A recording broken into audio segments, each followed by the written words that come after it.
Alright, good morning mga idol. Update ta sa ato ang solar charge controller. So minggana siya mga idol kay nanay adlaw mga idol. Ang oras day karon mga idol is alas 7 sa buntag. So mao ni ato ang na-harvest ron mga idol So mas kusog jud siya mo harvest mga idol no bisag dili kayo init pa sa gawas.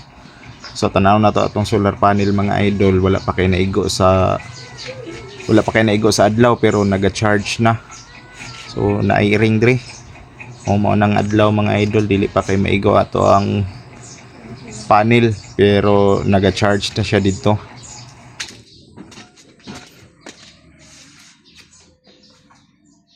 So ma-compare jud nato mga idol no nga lahi ra jud ang harvest sa atong kuan ato ang controller.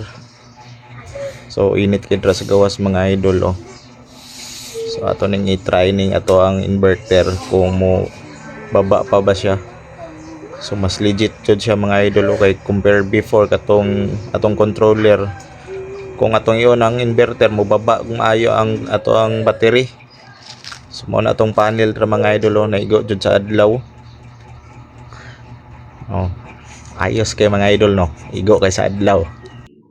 So dira ra nato gibutang atong panel mga idol ini kabuntag dili kay siya maigo sa adlaw pero ini ka mga alas 9 hantod alas 3 igo kay na siya dra sa adlaw ng atong panel dra.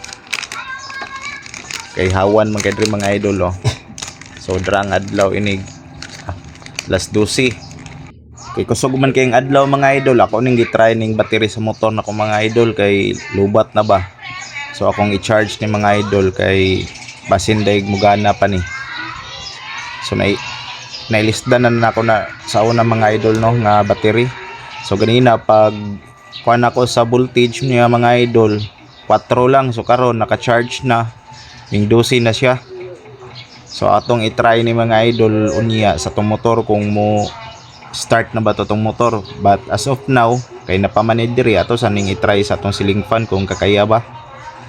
So atong i-on ang ato ang inverter mga idol. So battery na sa motor ang gikunikan nato mga idol kung makadaog na ba ni. So kung makadaog ni mga idol it means okay na sa tong motor niya. So okay kay mga idol na charge jud diri sa tong solar panel no.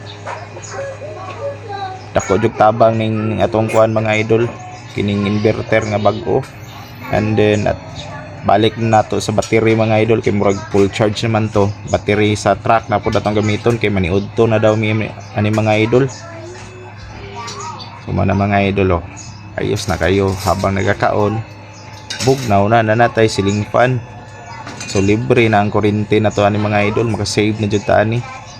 Basta nalay adlaw mga idol okay kay harvest. So okay kay mga idol. Thank you.